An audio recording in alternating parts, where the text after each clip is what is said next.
여러분 안녕하십니까? 오늘 뉴스데스크는 MBC가 실시한 대선 주자 여론조사 결과로 시작합니다.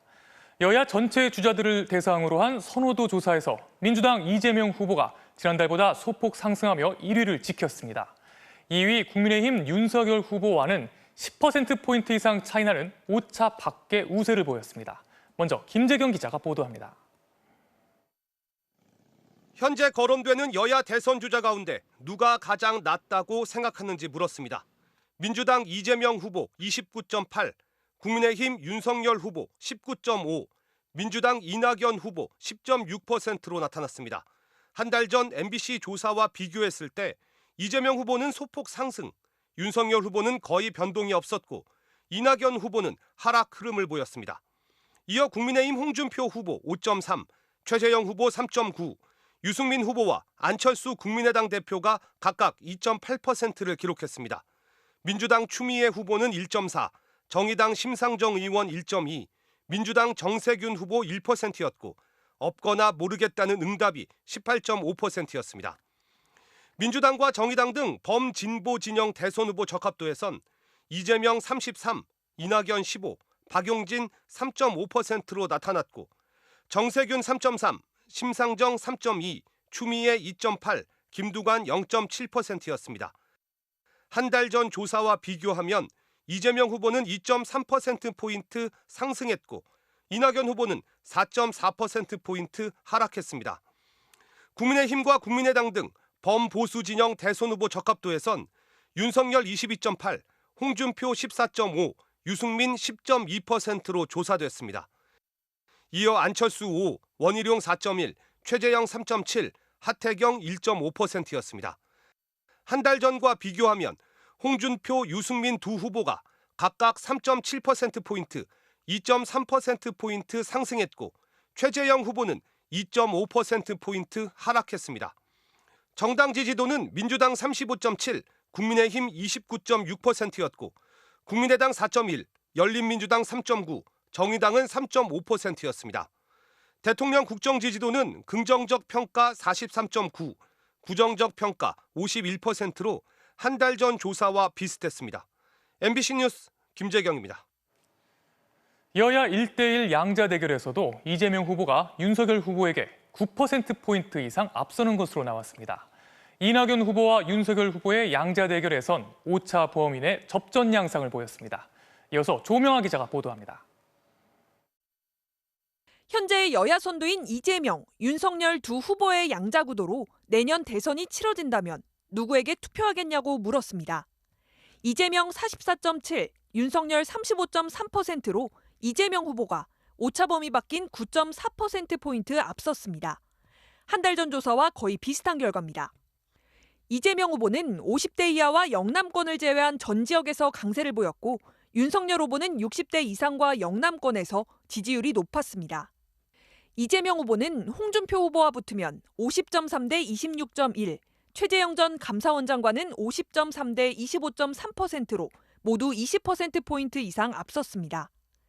이낙연 후보가 윤석열 후보와 대결하면 이낙연 40.7, 윤석열 38.3%로 오차 범위 내 초접전 양상이었습니다. 홍준표 후보와 맞붙을 경우엔 44.1 대 28.2, 최재형 후보와는 45 대 26.6%로 이낙연 후보가 15%포인트 이상 우세했습니다. 후보를 특정하지 않고 내년 대선에서 어느 진영 후보가 당선돼야 하냐고 물었더니 여권 후보 41.9, 야권 후보 45.8%로 나타났습니다. 주요 국정과제에 대한 후보별 해결 능력도 물어봤습니다. 코로나 위기 대응을 잘해낼 후보를 묻자 이재명 30.8, 이낙연 8.9, 안철수 8.5, 윤석열 8.2%로 조사됐습니다. 부동산 문제 해결은 이재명 25.8, 윤석열 10.4, 홍준표 7.3, 이낙연 6.5% 순이었고 부정비리 척결에선 이재명 25.8, 윤석열 25.3, 이낙연 7.3, 홍준표 5.4%로 나타났습니다. 이번 조사는 MBC가 코리아 리서치에 의뢰해 지난 16일과 17일 이틀간 실시했으며 표본 오차는 95% 신뢰 수준에서 플러스 마이너스 3.1%로 그 밖의 사항은 중앙선거여론조사심의위원회 홈페이지를 참고하면 됩니다. MBC 뉴스 조명아입니다. 민주당에선 이재명 경기지사의 황교익 경기관광공사 사장 내정을 두고 논란이 계속되고 있는데요. 황 내정자가 잇따라 초강경 발언을 내놓으면서 설전이 더 확대되고 있습니다. 황 내정자는 자신에 대한 이낙연 전 대표 측의 친일 공세에 강력히 반발했는데요. 이 전 대표의 정치 생명을 끊겠다며 원색적인 발언을 쏟아냈습니다. 최경재 기자의 보도입니다. 보은 인사 논란 당사자인 황교익 경기관광공사 사장 내정자가 격앙된 표현을 쏟아냈습니다. 이낙연 전 대표 측이 자신에게 오사카나 도쿄 관광공사가 더 어울린다고 친일 프레임으로 비판하자 원색적으로 비난했습니다. 적들이 던진 프레임을 받아서 그걸 저한테 공격을 한다는 게 인간적으로 도리가 아니죠. 짐승이나 이런 일을 하지. 이낙연 씨는 자신의 SNS에는 청문회 전까지 오로지 이낙연의 정치적 생명을 끊는 데 집중하겠다. 대통령 할아버지가 와도 사퇴하지 않겠다는 말까지 했습니다. 이 전 대표 측이 과거 일본 음식에 대한 자신의 발언을 두고 극우 진영에서 폈던 친일 공세를 끌어와 인격을 모독했다는 겁니다. 이 전 대표는 직접 대응을 자제했지만 불쾌감은 숨기지 않았습니다. 황교익 씨 논란이 경기도발 그것에 관해서는 제가 말하고 싶지 않습니다. 네, 말하겠습니다. 당내에선 짐승, 정치적 생명을 끊겠다 같은 황 씨의 표현이 선을 넘었다는 비판이 잇따랐습니다. 민주당 송영길 대표가 직접 제지에 나섰습니다. 황교익 그분의 발언은 금도를 벗어난 과한 발언이 아닌가 이렇게 생각이 듭니다. 정세균 전 총리는 이낙연 후보 측도 과했지만 황 씨의 막말은 임명권자를 욕보인 거라며 내정 철회를 촉구했고 박용진 의원도 황 씨를 방치하면 갈등 책임은 이재명 후보에게 귀결된다며 가세했습니다. 이 지사 측은 보은 인사 논란 등은 반박하면서도 황 씨의 발언엔 경고를 보냈습니다. 절제 없는 표현을 마구 쏟아내는 것은 결국에는 임명권자인 이재명 지사에게 악재로 작용을 하고요. 이 지사는 황 씨의 거취와 관련해 경기도의회 인사청문회까지 지켜본다는 계획이어서 갈등은 계속될 것으로 보입니다. MBC 뉴스 최경재입니다. 국민의힘에선 이준석 대표가 거론했다는 이른바 정리 발언의 대상과 진위를 놓고 신경전이 가열되고 있습니다. 이 대표는 통화 녹취록까지 공개하며 사실이 아니라고 반박했는데요. 원희룡 전 제주지사는 왜곡이라면서 녹음 파일 전체를 공개하라고 맞섰습니다. 신수아 기자의 보도입니다. 어젯밤 이준석 국민의힘 대표가 SNS에 공개한 원희룡 후보와의 지난 10일 통화 녹취록입니다. 이 대표는 저희하고 여의도 연구원 내부 조사하고 안 하겠냐며 저거 곧 정리된다고 말한 걸로 돼 있습니다. 윤석열이란 주어가 없으니 당연히 정리 대상은 윤 후보와의 갈등 상황을 말한 거라고 해명한 겁니다. 원희룡 후보는 주택공약 발표 일정을 취소하고 반박에 나섰습니다. 통화 전체 맥락을 보면 정리 대상은 윤석열 후보가 분명했다며 녹음 파일을 공개하라고 요구했습니다. 정확하지도 않은 인공지능 녹취록을 일부만 풀어서 교묘하게 그 뉘앙스를 비틀어 왜곡하고 있습니다. 녹음 파일 전체를 오늘 오후 6시까지 공개하십시오. 그냥 딱하다. 이 대표는 이 짧은 반응만을 내놓으며 원 후보 요구를 일축했습니다. 이것에서는 제가 지금 상황에서는 응할 생각이 전혀 없습니다. 대신 하태경 후보가 지원 사격에 나서 해당 행위로 징계할 사안이라며 원 후보는 대선 후보를 사퇴하라고 몰아붙였습니다. 윤석열 후보는 일단 지켜보는 모양새입니다. 서거 12주기 추모하는 장소에 와서 그런 세간의 정치 얘기하는 것은 난 맞지 않다고 생각합니다. 당내 갈등과 혼란은 의원총회에서도 그대로 노출됐습니다. 당내 권력 투쟁에 제발 좀 몰두하지 말았으면. 우리가 원하는 거예요. 우리가 원하는 게 당 대표가 불란이지. 그래서 당 대표가 뭐 다 잘했다는 건 아닙니다. 이런 가운데 초선 의원 7명은 갈등을 봉합할 해법이 요원하다며 오늘부로 모두 묻고 함께 미래로 가자고 촉구했습니다. MBC 뉴스 신수아입니다. 대한독립군 총사령관 홍범도 장군이 오늘 서거 78년 만에 동료 애국지사들이 잠든 대전 현충원 독립유공자 묘역에 안장됐습니다.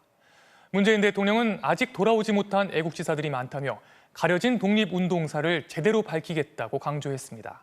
배주환 기자의 보도입니다. 독립군들의 노래가 울려 퍼지고 국가원수급 최고 예우인 21발의 조포가 발사되는 가운데 대한독립군 총사령관이 대전현충원 독립유공자 묘역에 들어섭니다. 3,200여 명의 동료 애국지사들이 묻힌 곳입니다. 눈을 감은 지 78년이 지나서야 찾은 제자리.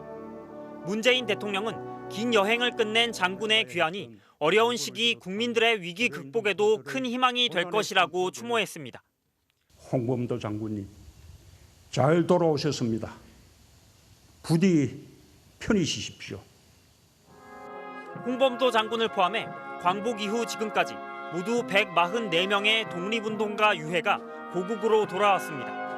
문 대통령은 고난의 역사를 되풀이하지 않겠다며 독립운동사를 제대로 밝히고 독립유공자를 제대로 예우하는 것이 그 시작이라고 강조했습니다. 제대로 평가받지 못한 독립운동가들이 많으며 가려진 독립운동의 역사가 많습니다. 1922년 일제강점기 식민지 대표 자격으로 모스크바 회의에 참석하면서 자신의 직업은 의병으로 참가 목적은 조국의 독립으로 적었던 대한독립군 총사령관. 강제 이주 뒤에도 굳은 신념을 놓지 않았던 고인의 삶을 기리기 위해 장군의 묘역엔 카자흐스탄에서 온 흙이 함께 덮였습니다. 문 대통령은 고려인 사회의 자부심이 이어지도록 카자흐스탄에 남은 묘역 관리도 적극 지원하겠다고 거듭 약속했습니다. MBC 뉴스 배주환입니다. 광복절 연휴가 끝나자마자 코로나19 신규 확진자 수는 어제보다 400여 명 늘어서 다시 1,800명대를 기록했습니다. 한 달 넘게 고강도 거리 두기를 이어가고 있지만 확산세는 여전히 잡히지 않고 있는데요. 정부는 이번 주말 종료되는 거리 두기 단계를 어떻게 조정할지 이번 주 금요일에 발표할 계획입니다. 자, 먼저 오늘 코로나 상황은 조희영 기자가 정리했습니다. 서울 강남의 수도권 광역 급행철도 공사 현장. 지난 15일 이곳에 현장 노동자 1명이 확진된 뒤 동료 종사자 등 모두 21명이 감염됐습니다. 인근 신논현역 공사 현장에서도 17명의 집단 감염이 확인됐습니다. 건설 공사장 특성상 근무자들이 장시간 함께 일하며 식사, 휴식 등 공동 활동이 많아 집단 감염이 우려되고 있습니다. 코로나19 신규 확진자는 어제보다 433명 늘어난 1,805명. 연휴 기간 검사 건수가 줄어든 효과가 사라지자 다시 급증했습니다. 오늘 오후 6시까지 집계된 신규 확진자는 1,561명으로 내일 발표될 확진자 수는 2,000명에 육박하거나 2,000명을 넘어설 것으로 전망됩니다. 특히 수도권의 경우 지난 한 주 하루 평균 확진자가 1,046명으로 집계돼 직전주보다 18명 늘었고 이동량 또한 4% 증가했습니다. 정부는 이번 주말 종료되는 거리 두기 단계 조정을 두고 고심에 빠졌습니다. 자영업자와 소상공인 등의 고통과 국민들의 방역 피로감을 감수하며 강도 높은 거리 두기가 한 달 넘게 지속되고 있지만 좀처럼 확진자 수가 줄지 않고 있기 때문입니다. 정부는 오늘 저녁 생활방역위원회를 열고 거리 두기 연장 여부에 대한 논의에 들어갔습니다. 유행 통제가 쉽지 않은 가운데 한편으로는 또 예방접종은 차근차근 착실히 전개되고 있어서 여러 가지 종합적으로 고려하면서 단계 조정 방안을 지금 검토하고 있는 중입니다. 현행 거리 두기가 연장될 것이라는 전망이 우세한 가운데 비합리적이라고 지적된 일부 방역 조치는 조정될 가능성도 있습니다. 거리 두기 조정안은 모레 발표됩니다. MBC 뉴스 조희영입니다.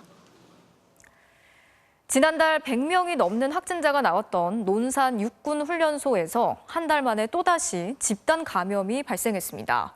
이번에도 입소 이후 실시한 PCR 검사에서 2번이나 음성 판정이 나왔던 훈련병이 뒤늦게 확진 판정을 받았는데요. 잠복기가 상대적으로 긴 델타 변이에 감염된 것으로 의심되고 있습니다. 남효정 기자가 전해드리겠습니다. 그젯밤 논산훈련소 훈련병 A씨가 두통과 발열을 호소했습니다. 신속 항원 검사 결과 음성. 하지만 이튿날인 어제 다시 PCR 검사를 했더니 양성이 나왔습니다. A씨는 지난달 28일 입소해 다음 날인 29일과 12일 뒤인 지난 9일 2차례 PCR 검사를 받았는데 모두 음성이었습니다. 이후 단체 훈련에 바로 투입됐는데 일주일 만에 확진된 겁니다. A씨와 같은 생활관에서 지냈던 훈련병 10명을 포함해 지금까지 모두 12명이 추가 확진됐습니다. 코로나19 잠복기인 2주를 훌쩍 넘긴 뒤에 증상이 나타난 점을 볼 때 잠복기가 긴 델타 변이에 의한 감염으로 의심됩니다. 그러니까 14일이라고 얘기해도 그게 언제나 통계상 수치지 100% 맞아떨어지지는 않거든요. 최근에 델타 변이가 좀 더 오랫동안 바이러스가 배출될 거란 얘기도 나오거든요. 지난달에도 논산훈련소에선 음성 판정을 2차례나 받은 훈련병이 뒤늦게 확진되면서 100명 넘는 집단 감염이 발생했습니다. 이후 군과 보건당국은 현역병 입영 대상자 중 희망자에 한해 화이자 백신을 맞을 수 있도록 하고 있지만 이번에 확진된 훈련병 중 접종을 마친 사람은 없는 것으로 파악됐습니다. 꼭 들어오게 하는 방법밖에 없어요, 사실은. 방역당국은 확진된 훈련병들을 격리 조치하고 확진자와 동선이 겹친 900명에 대해 검사를 진행하고 있습니다. MBC 뉴스 남효정입니다. 자, 델타 변이에 이어서 이번엔 람다 변이가 일본에서까지 확인이 되면서 국내로 유입되지는 않을지 우려가 높아지고 있습니다. 자, 일단 람다 변이가 유행하는 나라에서 들어오는 사람들은 백신을 맞았더라도 격리를 시키는 방안을 추진하기로 했는데요. 자, 그렇다면 이 람다 변이가 뭔지, 얼마나 위험한 건지 이준범 기자가 설명해 드리겠습니다. 지난해 12월 페루에서 처음 확인된 람다 변이는 아르헨티나와 칠레 등 남미 국가를 중심으로 현재까지 31개 국가로 전파됐습니다. 특히 미국에선 람다 변이 감염자가 지난달 처음 확인된 이후 한 달 만에 1,000명을 넘었습니다. 람다 변이는 전염성을 높이고 백신 저항력이 커진 돌연 변이 부위를 갖고 있는 게 특징입니다. 그래서 델타 변이만큼 위협적일 수 있다는 우려도 나옵니다. 람다 변이가 우세종이 된 페루의 경우 코로나 사망률이 10%에 육박할 만큼 높습니다. 다만 전파 속도가 얼마나 빠른지, 치명률은 어느 정도인지, 백신 효과를 떨어뜨리는지 등은 아직 확인되지 않았습니다. WHO도 델타 변이가 속해 있는 우려 변이가 아닌 관심 변이로 람다 변이를 분류해 관리하고 있습니다. 전파력에 대한 분석이 조금 더 이루어져야 되는 상황이기 때문에 그 부분에 대한 조사, 모니터링 등이 진행되고 있는 상황입니다. 하지만 일본과 필리핀 등 인근 국가에서도 람다 유입 사례가 확인되면서 정부는 검역 관리를 강화하기로 했습니다. 현재 해외에서 입국한 접종 완료자는 PCR 검사가 음성이고 의심 증상이 없으면 2주간의 자가격리를 면제해 주는데 다음 달 1일부터 람다 변이 유행 국가에서 온 입국자는 이 대상에서 제외하겠다는 겁니다. 격리 면제가 제외되는 그 변이 국가를 선정하고 있습니다. 람다 변이 바이러스 유행국을 포함하는 것을 지금 질병청과 함께 검토하고 있다는 말씀. 한편 델타 변이는 백신을 한 번만 맞은 상태에서 감염됐을 경우 중증 예방 효과가 당초 기대했던 80에서 90%보다 낮은 것으로 나타났습니다. 그러나 1차 접종만으로 중증 예방 효과가 있는 만큼 백신 접종은 꼭 필요하다고 방역당국은 밝혔습니다. MBC 뉴스 이준범입니다. 코로나19 4차 유행이 계속되면서 무증상이나 경증 환자를 수용하는 생활치료센터의 병상도 점점 부족해지고 있는데요. 전국적으로 61% 정도가 찼고요. 제주는 7개, 대전은 14개만 남아있는 상황입니다. 이 때문에 증상이 없는 경우에 자택에서 격리를 하는 자가치료를 해야 한다는 의견이 많습니다. 박진주 기자가 전해드리겠습니다. 오늘 오전 경기도청 홈케어 운영단 사무실, 간호사 15명을 포함해 20여 명이 분주히 전화를 겁니다. 발열이나 두통은 없었는지 자가치료 중인 코로나 환자들의 증상을 확인하는 겁니다. 발열이나 오한 어제도 없었는데 지금도 없죠. 냄새 맡는 거랑 그 맛나는 거 어제랑 비슷해요, 지금. 경기도는 지난 3월 만 12세 이하의 자녀가 있는 보호자를 대상으로 자가치료를 도입했는데 지난달 중순부터는 기저질환이 없는 만 50세 이하 확진자로도 확대했습니다. 확진자 증가로 생활치료센터가 포화 상태가 되는 것도 우려되는 데다 자가치료를 원하는 환자들이 많았기 때문입니다. 지금처럼 유행이 폭증할 때 계속 생활치료센터를 2배수, 3배수 만들 수는 없잖아요. 다만 자가치료는 전파 우려를 막기 위해 1인 가구거나 동거 가족 모두 확진된 경우로 제한했습니다. 성인 대상으로 자가치료 제도를 도입하고 있는 곳은 서울과 경기도. 약 1,700여 명이 자가치료를 받고 일상으로 복귀했습니다. 내 집에서 생활할 수 있는 데다 혹시 증상이 나빠져도 언제든 전화로 간호사와 상담할 수 있다 보니 만족도가 84%나 됐습니다. 밤 10시부터 오전 8시까지는 자택에서 콜 대기를 하면서 하고 있어요. 의사 선생님들이랑 진료를 보고 처방까지 가능하시기 때문에 만족도도 높습니다. 전문가들도 무증상 경증 환자가 급격히 늘고 있는 상황에서 코로나19 장기화에 대비하려면 자가치료를 적극 도입해야 한다는 입장입니다. 자가치료를 확대를 해야죠. 그리고 예방접종률이 높아져서 중증으로 갈 확률이 상당히 떨어지는 상황에서도 위기 상황 때와 같은 체계를 계속해서 유지를 하면 그게 지속 가능하겠느냐라는. 다만 전문가들은 자가치료자들의 격리 상태와 증상 악화 여부를 수시로 확인할 수 있는 의료 체계를 만드는 게 필요하다고 조언합니다. MBC 뉴스 박진주입니다. 끝을 알 수 없는 유행 속에 방역의 최전선에서 1년 7개월 동안 코로나와 사투를 벌이고 있는 간호사들. 사명감과 책임감으로 하루하루를 이겨내고 있지만 언제 끝날지 모를 기약 없는 상황 속에 더 이상 버티는 것조차 힘들어지고 있습니다. 간호사들을 비롯한 보건의료 노동자들이 이대로는 안 된다면서 총파업을 예고했습니다. 먼저 김성현 기자의 보도 보시고 현장에 있는 간호사의 이야기 직접 들어보겠습니다. 방호복을 입은 채 전국 각지에서 모인 감염병 전담병원 간호사들. 이들은 코로나19 사태 이후 1년 7개월간 지속적인 경무에 시달려왔다며 이대로는 더 이상 버티기 힘들다고 하소연했습니다.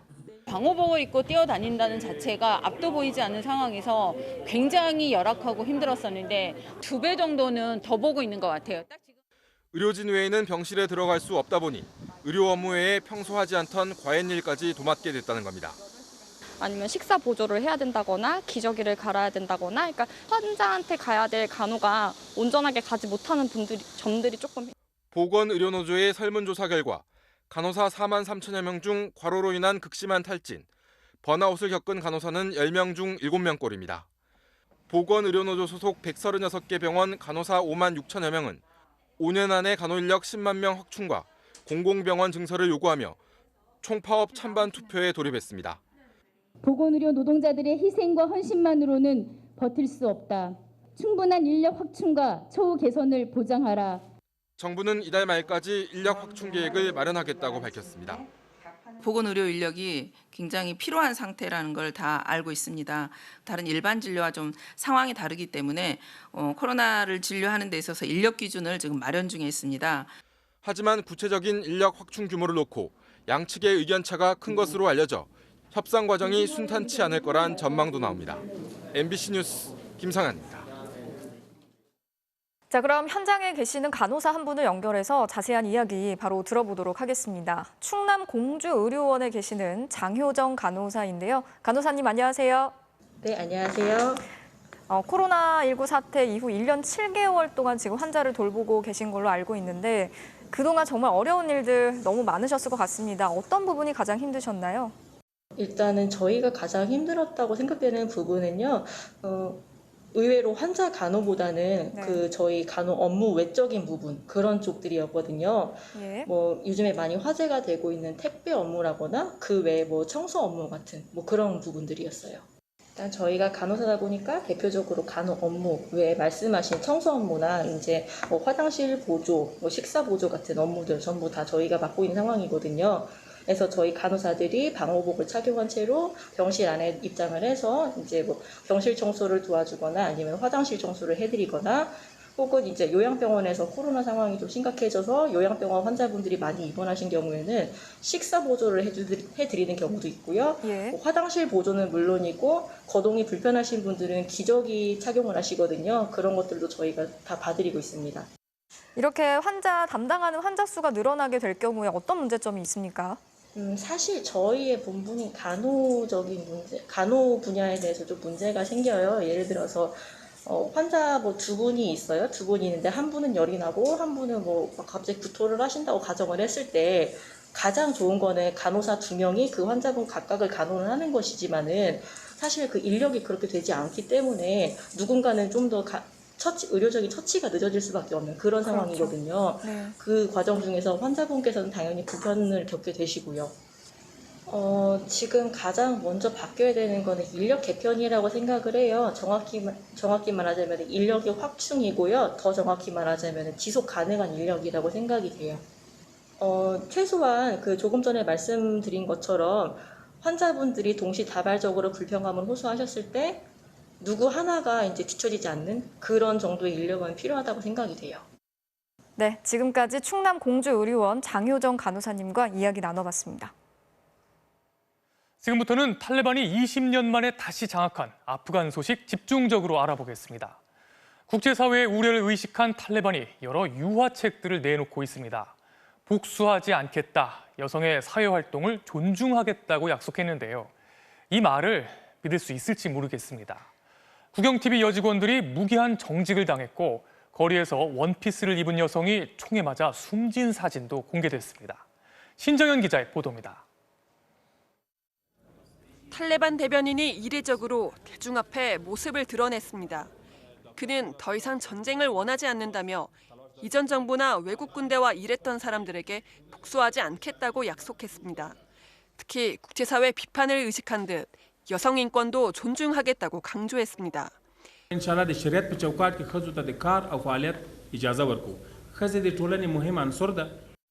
같은 날 현지 방송 뉴스엔 탈레반 간부가 여성 앵커와 인터뷰하는 장면이 전파를 탔습니다.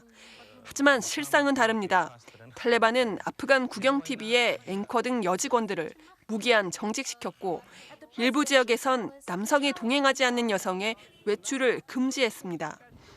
심지어 몸을 다 가리는 부르카 대신 원피스를 입고 외출한 여성이 탈레반의 총에 맞아 숨진 사진도 공개됐습니다.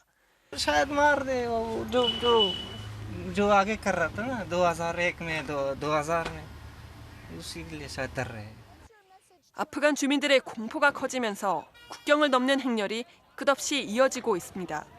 이미 파키스탄에 300만 명, 이란에 200만 명의 아프간 난민이 있고 영국 가디언 등에 따르면 하루 3만여 명이 아프간을 떠나고 있는 것으로 추정됩니다. 2015년 시리아 내전으로 대규모 난민 사태를 겪은 유럽 국가들도 긴장하고 있습니다. 영국 정부가 난민 2만 명을 받겠다고 선언한 가운데 EU 장관들이 회의를 열고 아프간 사태를 논의할 예정입니다. MBC 뉴스 신정현입니다. 국민을 버리고 해외로 도망친 아프간 대통령은 아직까지 행방이 묘연한데요. 속속 드러나고 있는 탈출 당시 행적이 분노를 자아내고 있습니다. 당시 주변엔 회의하러 간다고 거짓말을 한 뒤 현금을 잔뜩 챙겨 들고 떠난 것으로 전해졌는데요. 예술가로 활동하고 있는 그의 딸은 미국에서 호화로운 생활을 하고 있다고 합니다. 김정원 기자의 보도입니다. 전용기에 급히 오르는 아슈라프 가니 아프간 대통령. 탈레반이 수도 카불을 장악하기 직전 해외로 도망쳤습니다. 검은색 가방 2개를 든 수행원도 뒤따릅니다. 차량 4대에 가득 찬 돈을 다 싣지 못해 일부는 활주로에 두고 간 것으로 알려졌습니다. 심지어 대통령 궁을 떠나기 전 국방요원들과 회의하러 간다고 거짓말까지 한 것으로 전해졌습니다. 국민을 버린 비겁한 지도자라는 비난이 거센 가운데 가니 대통령 딸의 호화 생활이 도마에 올랐습니다. 미국 뉴욕포스트는 마리암 가니가 뉴욕의 고급 아파트에서 여유로운 생활을 즐기고 있다고 보도했습니다. 예술가로 활동하고 있는 그의 삶은 탈레반 점령 뒤 공포에 떨고 있는 아프간 여성들의 삶과 대비됩니다. In art, it's possible to think about whatever I want and then communicate it through whatever forms I want. 그는 아버지의 행방과 아프간 상황에 대한 해외 언론의 인터뷰는 거절했습니다. 반면 부통령과 교육부 장관 등 끝까지 자리를 지키고 있는 일부 지도자들은 도망간 대통령을 비난하며 항전 의지를 밝혔습니다.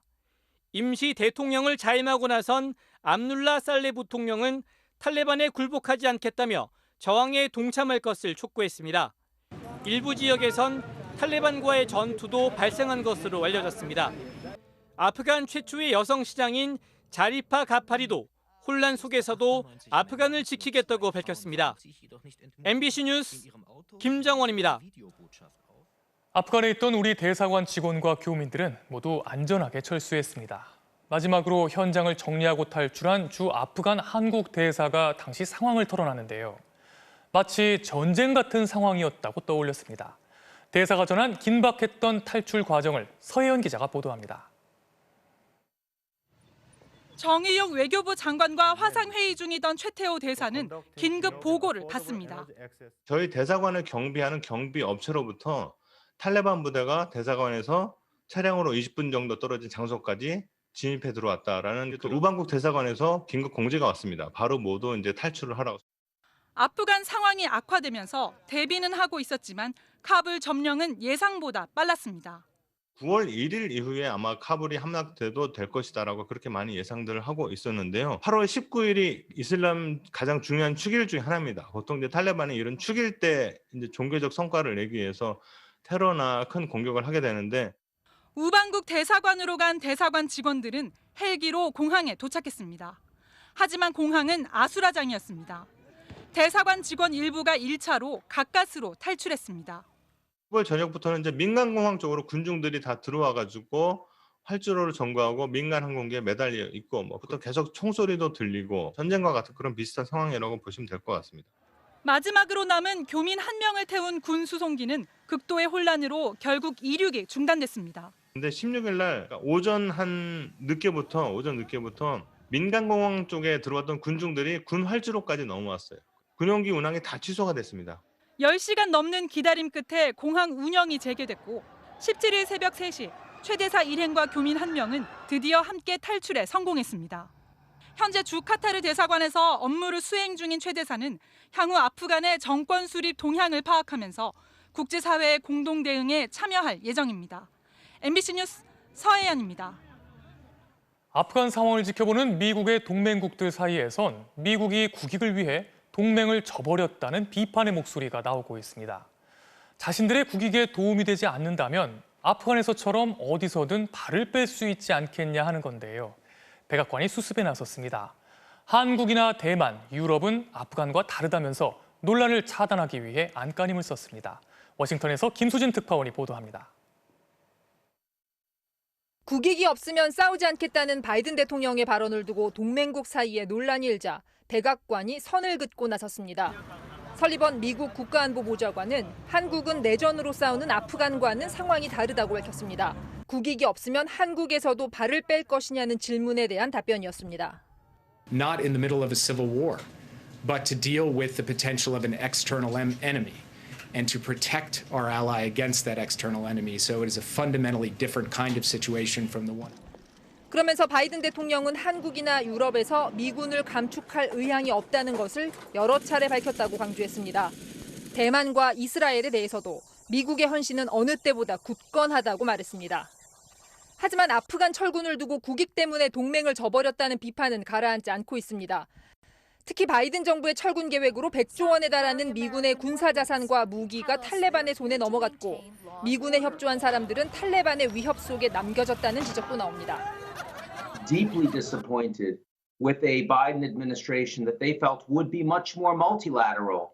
The decision on how and when to leave was made unilaterally by the Americans, and that's not the way you treat your allies. 여론도 바이든으로부터 등을 돌리고 있습니다. 바이든 대통령 지지율은 지난 금요일 53%에서 월요일엔 47%로 아프간 함락 사태 이후 사흘 만에 6%포인트나 떨어졌습니다. 미국 의회는 바이든 정부가 어떤 근거로 철군 결정을 내리는 것인지 아프간에서의 철수 배경에 대해 고강도 조사를 예고했습니다. 워싱턴에서 MBC 뉴스 김수진입니다. 코로나로 피해를 본 소상공인들에게 5번째 재난지원금 지급이 시작됐습니다. 그런데 당연히 지원을 받을 수 있을 것 같은 동네 서점 등이 지원에서 제외됐습니다. 왜 그런가 취재를 해봤는데요. 업종별 피해를 집계할 때 동네 서점과 대형 온라인 서점을 다 묶어서 집계한 것으로 드러났습니다. 김민찬 기자의 단독 보도입니다. 고등학교 앞에서 서점을 운영 중인 김금자 씨. 코로나로 학생들의 등교가 중단되면서 매출이 30% 가까이 줄어들었습니다. 그런데 이번 5차 재난지원금 대상에서 빠졌습니다.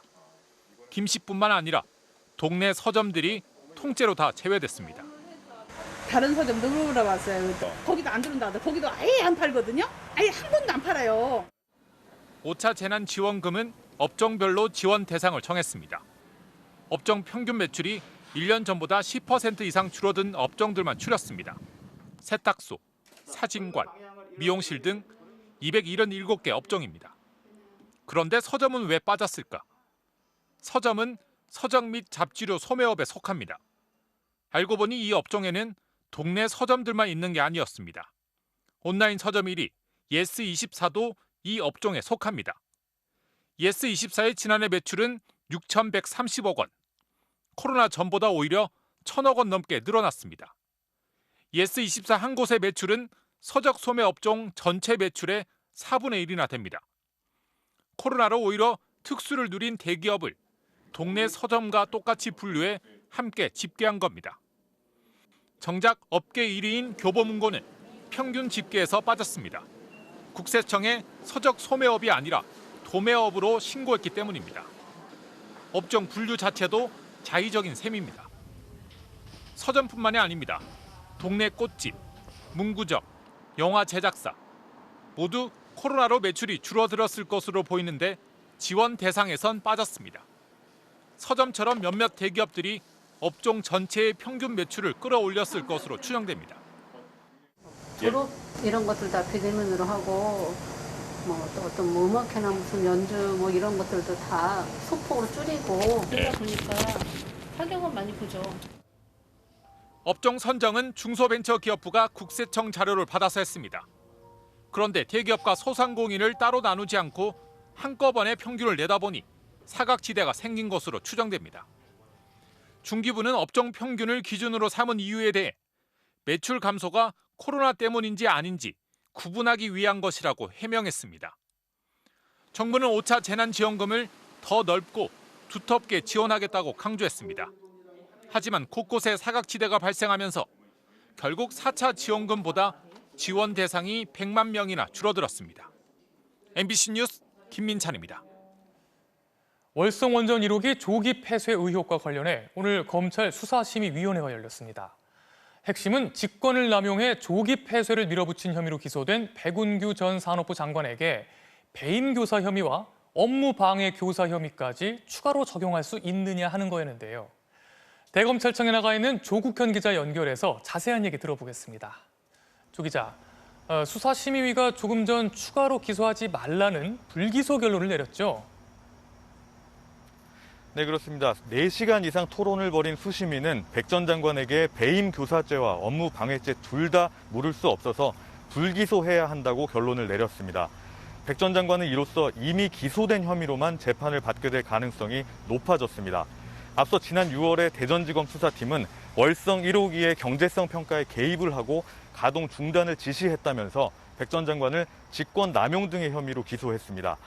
그런데 수사팀은 백 전 장관에게 배임 교사 혐의까지 적용해야 한다며 검찰 수뇌부와 대립을 했죠. 이견이 좁혀지지 않으면서 김호수 검찰총장이 직권으로 수심위를 소집을 했는데요. 오늘 수심위의 결론이 강제성을 갖지는 않지만 이례적으로 총장이 직접 소집한 자리였던 만큼 수사팀이 외면하기는 쉽지 않아 보입니다. 네, 오늘 수심위에서 양측이 어떤 지점에서 승패가 갈렸다고 봐야 할까요? 네, 배임죄라는 게 성립을 하려면요, 우선 자신의 임무를 벗어난 일을 해서 남한테 손해를 끼쳐야 합니다. 동시에 그 결과가 자신이나 또 제3자에게 이익이 돼야 죄를 물을 수가 있습니다. 즉 누군가 이익을 얻었느냐, 이게 바로 핵심인 건데요. 이 사건에선 원전 가동 중단으로 한국수력원자력에 1,480억 원대의 손해가 났다는 검찰의 공소 사실부터 봐야 합니다. 백 전 장관의 부당한 지시에 따라서 이런 손해가 생겼기 때문에 정부가 그걸 보전해야 하지만 원전 가동 중단을 한수원의 자발적인 결정인 것처럼 꾸며서 정부의 책임이 없어졌다는 겁니다. 따라서 정부가 이익을 얻은 셈이니 배임 교사죄가 성립이 된다는 게 수사팀의 입장입니다. 반면 백 전 장관 측은 정부가 원전 폐쇄로 이익을 얻었다고 볼 수 없어서 배임죄 구성 요건조차 안 된다고 반박을 했습니다. 결국 무작위로 선정된 15명의 외부 전문가 중에 9명이 백 전 장관의 손을 들어줬습니다. 또 이들 위원 모두 수사도 더 하지 말라고 뜻을 모았습니다. 지금까지 대검찰청에서 전해드렸습니다. 경찰이 오늘 여러 차례 불법 시위를 주도한 혐의로 양경수 민주노총 위원장에 대해 구속영장 발부 닷새 만에 집행에 나섰습니다. 하지만 민주노총 사무실이 있는 건물 안에 들어가지도 못하고 돌아섰는데요. 그 시각 양 위원장은 버젓이 기자회견을 계속했습니다. 고재민 기자의 보도입니다. 민주노총 양경수 위원장이 민주노총 사무실에서 기자간담회를 시작한 지 40분 뒤 경찰이 건물 앞에 찾아와 양 위원장에 대한 구속영장을 제시합니다. 식시법 위반, 그리고 일반 소통방해, 그리고 감염병 예방법 위반 혐의로 구속영장이 발부됐습니다. 그러자 민주노총 관계자들이 막아섭니다. 수색영장 없습니다. 예. 2013년에도 경찰이 민주노총 건물을 침탈하다가 헌법재판소 불합치 결정으로 위헌 결정을 받은 바 있습니다. 대치하는 사이 양 위원장이 영장 집행에 불응하겠다는 뜻을 변호인을 통해 전했고 경찰은 결국 1시간 15분 만에 철수했습니다. 바로 그 시각 양경수 위원장은 기자간담회를 계속했습니다. 노동 현안이 더 시급해 구속영장 집행에 응할 수 없다고 거듭 주장하면서 노동법 개정을 위한 10월 총파업도 예정대로 준비하겠다고 예고했습니다. 노동자들의 문제를 정부가 해결할 의지가 있다면 위원장도 법과 제도에 따라 신변의 문제를 판단할 의지도 있음을. 양 위원장은 올해 5월부터 2달간 여러 차례 불법 시위를 주도한 혐의를 받고 있는데 영장 실질 심사도 출석하지 않았습니다. 경찰은 양 위원장이 협조하지 않아 유감이라며 향후 법적 절차를 거쳐 구속영장을 반드시 집행하겠다고 밝혔습니다. MBC 뉴스 고재민입니다. 지하철을 보통 시민의 발이라고 하죠. 그런데 시민의 발이 너무 비싼 곳들이 많습니다. 바로 민간 기업이 건설과 운영을 맡은 민자철도인데요. 정부가 민자철도를 대대적으로 늘리면서 경전철은 물론이고 GTX 같은 몇 조 원짜리 사업까지 민간 업체들이 줄줄이 뛰어들고 있습니다. 자, 그런데 이 민간업체 대표이사들이 누군지 봤더니 국토부 고위 관료 출신들이 줄줄이 나왔습니다. 철도 연속기획, 오늘은 차주혁 기자가 집중 취재했습니다. 서울 강남과 수원 광교를 연결하는 신분당선. 다른 지하철보다 훨씬 비쌉니다. 요금은 3,150원. 지하철 기본 요금에 별도 요금 1,000원이 붙고 거리에 따라 또 추가 요금이 더 붙습니다. 2배 비싸다 느낌? 근데도 뭐 선택의 여지가 없고 일반 전철이 있는 건 아니니까. 신분당선은 민자 노선입니다. 건설을 맡았던 시행사 2곳과 운영업체까지 3곳이 수익을 나누다 보니 비쌀 수밖에 없습니다. 이렇게 비싼데도 적자가 쌓이고 있습니다. 운영업체는 노인 무임 승차를 없애달라고 정부에 요구하고 있습니다. 민간 자본이 건설한 철도는 줄줄이 적자입니다. 용인 경전철, 이용객이 예측시의 8분의 1밖에 안 됩니다.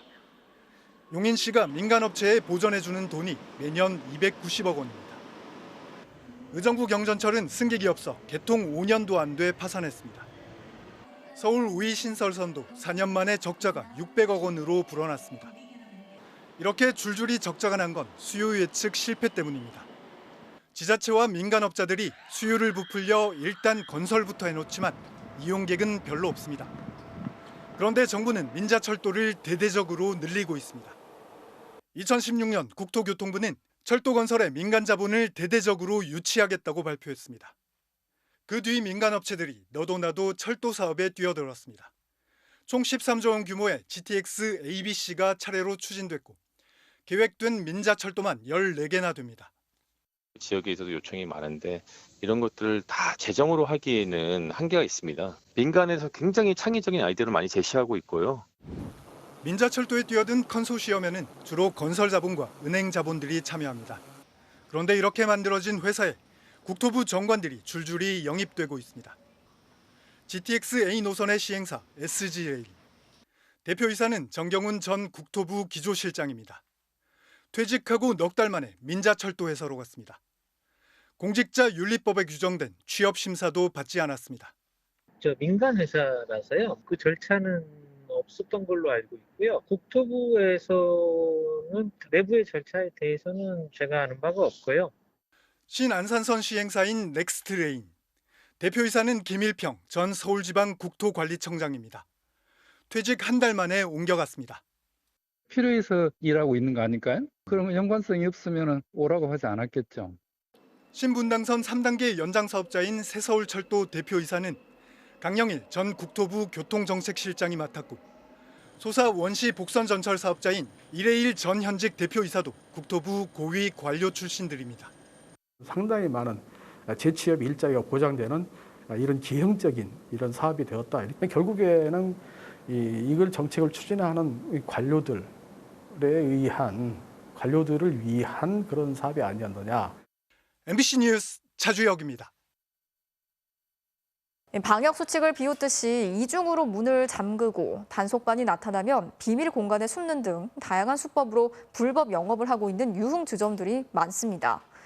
급기야 이번엔 주로 밤에 하는 단속을 피해서 새벽 5시부터 영업을 하다가 단속반이 급습하자 손님들이 옥상으로 대피하기도 했습니다. 정상빈 기자가 취재했습니다. 비가 내리는 건물 옥상 위를 젊은 남성 대여섯 명이 서성입니다. 경찰이 내려오라고 타이릅니다. 이쪽으로 내려오세요. 조심히 내려오세요, 이쪽으로. 비 이렇게 맞으면서까지 할 필요 없는데 그래. 에어컨 실외기를 계단 삼아 내려오는 이들은 다름 아닌 불법 유흥주점 손님들. 단속반이 업소를 덮치자 잡히지 않으려고 옥상까지 올라간 겁니다. 옥상에 젊은 남자들이 한 4-5명 정도가 있었고 청소년들인가? 그 정도만 생각을 했었는데 더 황당한 건 단속 시각. 단속반이 이 불법 주점을 덮친 건 한밤중이 아닌 아침 9시였습니다. 단속을 피하려고 새벽 5시부터 단골들만 불러 몰래 영업을 해온 겁니다. 젊은 사람들이 나오는 거는 몇 번 본 것 같아요. 아침 한 9시에서 10시 사이? 한 4-5번은 본 거예요.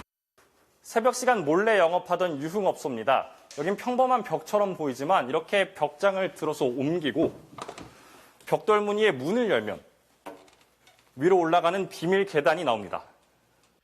단속 당시 이 비밀 계단 밑에는 여종업원들이 숨어 있었습니다. 무허가로 유흥업소를 운영한 업주와 종업원 17명이 입건됐고 이들과 손님들 모두 방역조치 위반으로 구청에 통보를 했습니다. 역시 불법 영업으로 적발된 강남의 한 유흥주점은 방 16개 중에 15개의 손님이 들어차 있었습니다. 강남의 또 다른 업소는 뒷문을 4개나 만들어 놓고 손님들을 대피시켰는데 길목을 지킨 단속반이 모두 적발했습니다. 단속하고 단속해도 끊이지 않는 불법 영업. 경찰은 내일부터 이틀간 서울 전역 유흥업소를 단속할 계획입니다. MBC 뉴스 정상빈입니다. 오늘 새벽 강원 영동 지역에 시간당 50mm에 육박하는 기습폭우가 내려서 곳곳이 물에 잠겼습니다. 지난주 태풍의 영향으로 피해를 입었던 강릉은 일주일 만에 또다시 피해가 속출했는데 내일까지 많은 양의 비가 더 내린다고 하니까 피해 없도록 대비 잘 하셔야겠습니다. 홍한표 기자가 취재했습니다. 배수구에서 흙탕물이 쉴 새 없이 솟구쳐 흐릅니다. 주변 차량들은 반쯤 물에 잠겨 있습니다. 빗물이 가득 찬 도로에 차량이 오도 가도 못한 채 고립돼 있습니다. 하천이 범람하면서 인근 마을에는 집까지 빗물이 쏟아져 들어왔습니다. 한 1m 쳤네, 1m. 순식간에 그렇게 때리쳤나요? 예, 순식간에 확 내려오면서. 집채만한 돌무더기는 아파트 단지 옆 도로를 덮쳤고 왕복 4차선 도로 한편은 어른 허벅지만큼 물이 차올라 통행이 통제됐습니다. 오늘 새벽 강릉에는 시간당 45mm의 기습폭우가 내렸습니다. 9시간 동안 많게는 150mm 안팎의 많은 비가 쏟아지면서 피해가 속출했습니다. 차 바퀴까지 이렇게 물이 차올랐어요. 그리고 그때부터 저희가 할 수 있는 게 없어서 엘리베이터 안까지 물이 다 들어왔죠.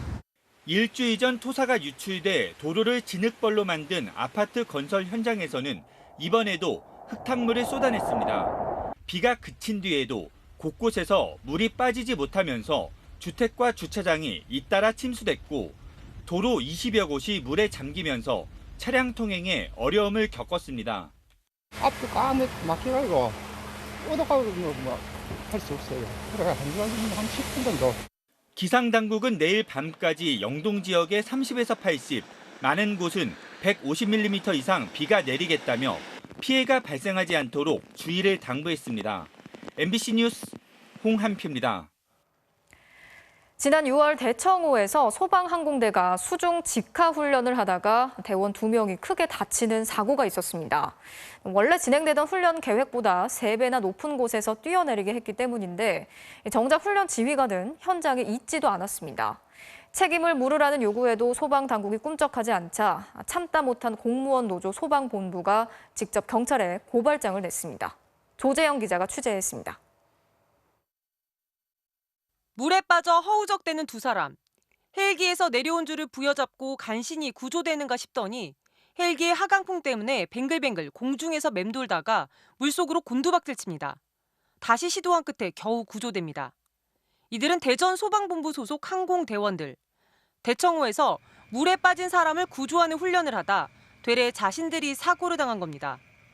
대원 2명이 크게 다쳤는데 특히 수중 직하 훈련에 처음 참가한 A대원은 얼굴을 30곳 넘게 꿰매고 다리가 부러지는 중상을 입었습니다. 떨어지는 중간에 이거 뭔가 좀 평소랑 다르구나. 피범벅이었다고 하더라고요. 사고 원인은 간단했습니다. 지난해 대청호에서 똑같이 진행했던 훈련 모습을 보면 인명구조 훈련 계획에 따라 3에서 5m 높이에서 뛰어내렸습니다. 그런데 사고 당시엔 이 계획과 달리 3배가 넘는 상공 10에서 15m 높이에서 물속으로 뛰어들었습니다. 뛰어들라는 지시는 민간 헬기에 민간인 기장이 내렸습니다. 헬기 정비사가 고도를 낮춰야 한다고 얘기했는데도 기장이 시끄럽다, 그냥 하라며 무시했다는 겁니다. 최대한 낮게 해줘야 되는데 너무 높아가지고 제가 다운을 요청을 한 건데. 그런데 정작 지휘관인 특수구조단장은 현장에 없었습니다. 훈련이 종료되면 격려하고 식사라도 같이 함께 하면서 대화의 시간을 10시 33분에 출발을 하셔서 현장으로 가시는 도중에 사고는 약 10시 한 50분경에 했거든요. 훈련을 계획한 항공대장 역시 사고 상황을 제대로 보지 못했습니다. 우리 항공대장님께서는 그 무전기를 수상안전요원에게 주었습니다. 저희 항공대장님은 핸드폰 카톡으로 소방본부는 민간 헬기 업체의 모든 손해배상 책임을 묻겠다면서 지휘관에겐 일반적인 감독 책임만 있을 뿐이라고 결론냈습니다. 이에 반발한 공무원 노조 소방본부는 업무상 과실치상과 직무유기 혐의로 단장과 항공대장 등 4명을 경찰에 직접 고발했습니다. MBC 뉴스 조재영입니다. 강원도 춘천의 한 산간 도로인데요. 구불구불한 산길을 오르내리면서 아찔한 질주를 벌이는 오토바이와 차들이 많습니다. 지난 5월엔 오토바이 사망 사고까지 발생을 했지만 난폭 운전을 즐기는 오토바이나 차량들이 여전히 몰리고 있어서 주민들은 불안과 불편을 호소하고 있습니다. 김상훈 기자가 현장 취재했습니다. 빠른 속도로 굽은 내리막길을 질주하는 오토바이. 반대 차선에서도 오토바이 무리가 올라옵니다. 오토바이 한 대가 속도감을 이기지 못하고 중앙선을 넘어서는 순간 마주오던 오토바이와 피할 새도 없이 충돌합니다. 지난 5월 국도 56호선 춘천의 느라째 인근에서 발생한 사망사고 모습입니다. 다시 찾아간 사고 현장. 사고 현수막이 걸린 곳 앞으로 코너링을 즐기는 오토바이들이 쉴 새 없이 지나갑니다. 땅에 몸이 닿을 듯 아슬아슬한 질주를 벌이기도 합니다. 불과 5분 사이 20대가 넘는 오토바이들이 11km 길이의 구불구불한 경사로를 위태롭게 오르내렸습니다. 구불구불한 길도 많고 이래서 길도 우선 다른 데보다는 좀 깨끗한 편이어서 좀 유명해진 것 같아요. 이거. 질주는 마을 바로 앞 도로에서도 이어집니다. 오토바이 한 대가 앞바퀴를 드는 묘기를 부리며 과속 방지턱을 피해갑니다. 앞에 차량이 나타나자 아예 중앙선을 넘어 역주행까지 감행합니다.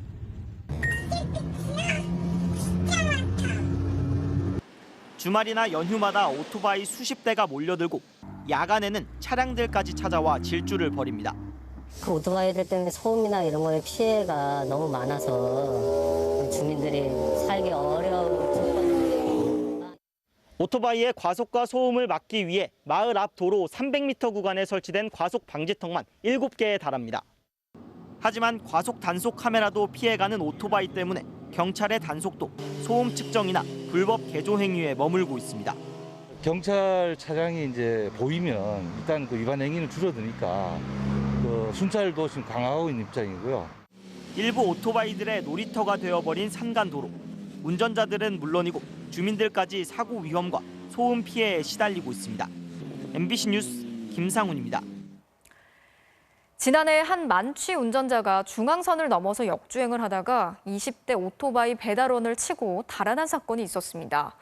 피해자는 이 사고로 다리까지 절단을 했는데 운전자는 너무 취해서 아무것도 기억이 나지 않는다고 주장했습니다. 하지만 재판부는 운전자가 사고를 명백히 인식하고도 도주를 했다면서 징역 4년을 선고하고 법정 구속했습니다. 김건희 기자가 취재했습니다. 지난해 11월 인천 서구 원창동의 왕복 8차로 도로. 오토바이는 찌그러진 채로 널브러져 있고 도로는 파편으로 뒤덮여 있습니다. 30대 운전자가 중앙선을 넘어 마주오던 배달 오토바이를 들이받은 겁니다. 당시 운전자는 혈중 알코올 농도 0.171%의 만취 상태였습니다. 피해자는 배달 일을 마치고 집으로 가던 23살의 청년. 이 사고로 왼쪽 무릎 아래 다리를 절단했고 신장에도 이상이 생겨 석 달 전엔 신장까지 절제했습니다. 당시 가해 운전자는 배달원을 치고 100m가량 달아나다 타이어에 구멍이 난 뒤에야 멈춰섰습니다. 하지만 피고인은 너무 취해 사고 난 것도 몰랐다며 뺑소니가 아니었다고 주장했습니다. 어떻게 자기 차를 운전하고 한지를 모르겠다. 자기는 이제 여기 지도도 잘 모르니까 왜 여기 와서 사고 난지를 모르겠다. 하지만 재판부는 피고인 주장을 인정하지 않았습니다. 블랙박스 영상에 담긴 피고인의 언행을 보면 당시 사고를 명백히 인식하고도 도주한 고의가 넉넉히 인정된다고 질책했습니다. 가해자가 충돌 직후 사고를 인식한 듯 욕설을 했고 차에서 내려 버스 정류장까지 걸어가 운전자가 아닌 척했다는 겁니다. 게다가 음주운전으로 이미 3번이나 처벌받았고 피해자에게 일생 후유증을 안겼다며 징역 4년을 선고했습니다. 가해자는 지난 4월 보석으로 풀려났다가 다시 법정에서 구속됐는데 항소하겠다는 계획입니다. MBC 뉴스 김건희입니다.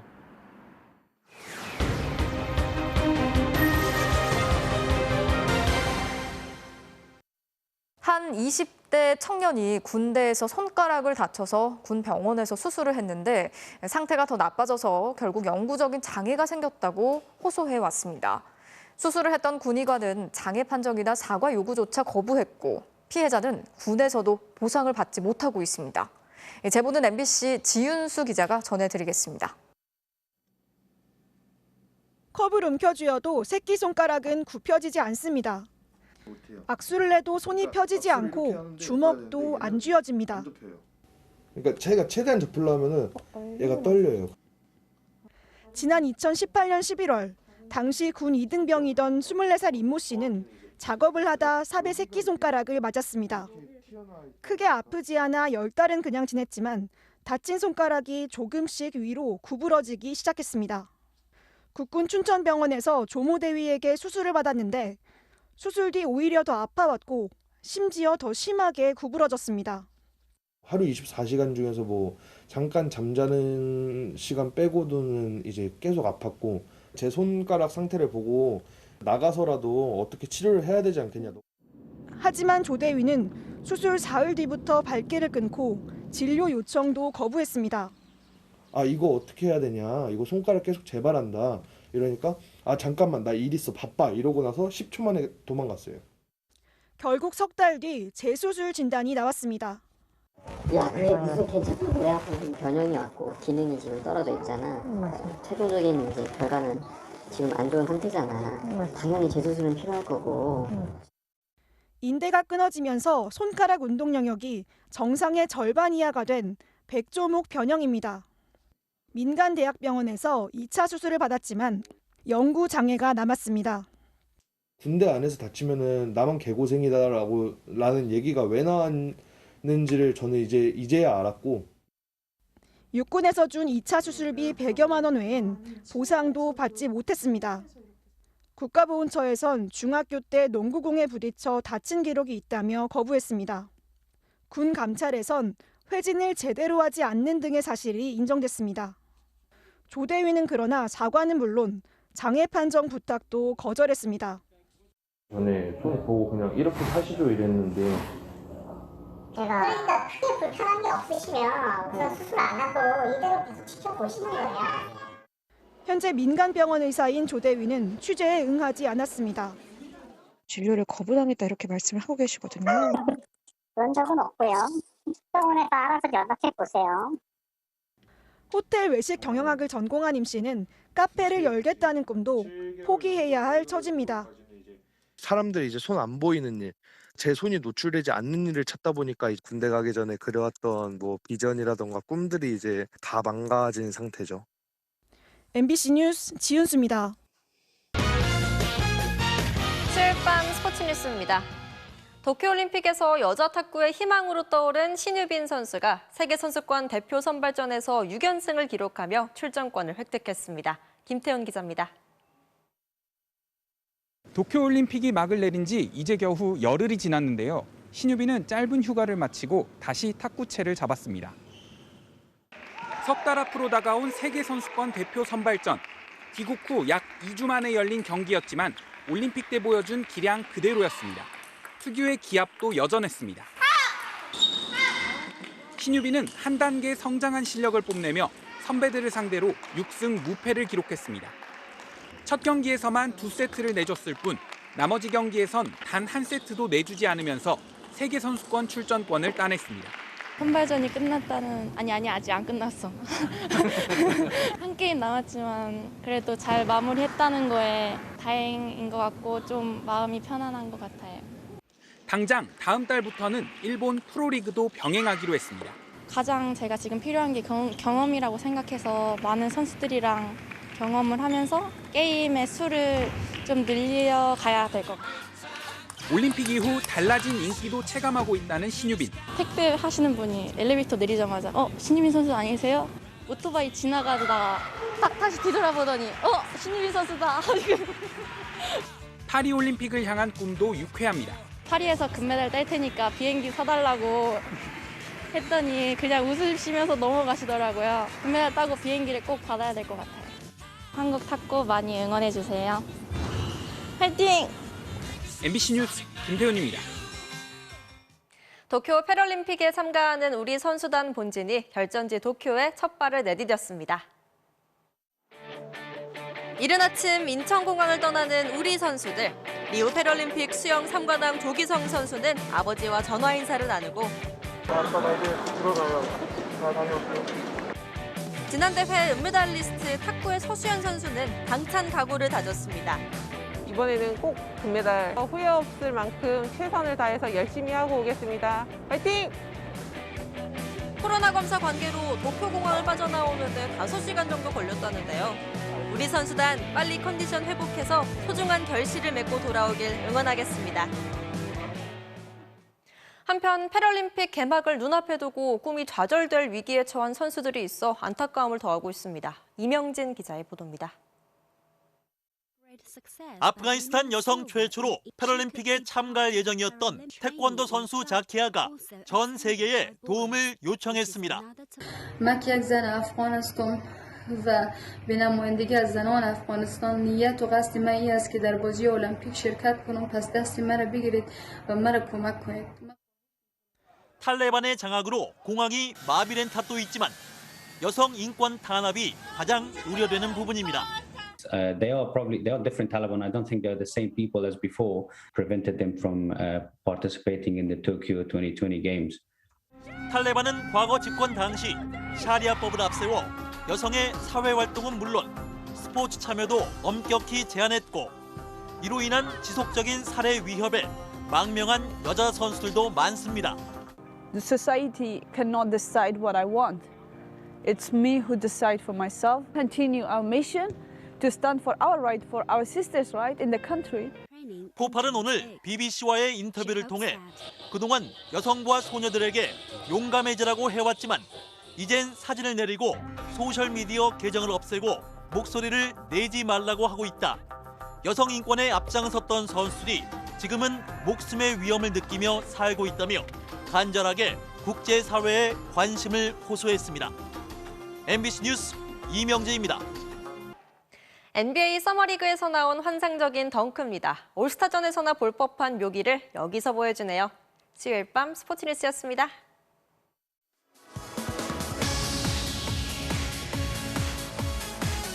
Throwing down and there's no Greg Brown in between his legs and have some massive. 지역별로 날씨가 확연히 다른 하루였습니다. 마치 가을 하늘 마냥 쾌청하기만 했던 서울과 달리 오늘 아침 강릉은 성인 허리춤까지 물이 차오르면서 폭우 피해가 발생을 했고요. 또 호남 지방 곳곳에서는 이렇게 강한 돌풍을 동반한 소나기가 쏟아지면서 직경 2cm의 우박까지 떨어졌습니다. 현재 강한 비는 전남 여수에서 시간당 40mm씩 쏟아지고 있습니다. 그리고 경기 남부와 충남 북부, 또 동풍의 영향을 받는 경북 동해안 지방에도 시간당 20mm의 비가 내리고 있는데요. 지금은 비가 잠시 잦아든 영동 지방, 내일 아침부터 또다시 강한 비가 쏟아질 것으로 우려됩니다.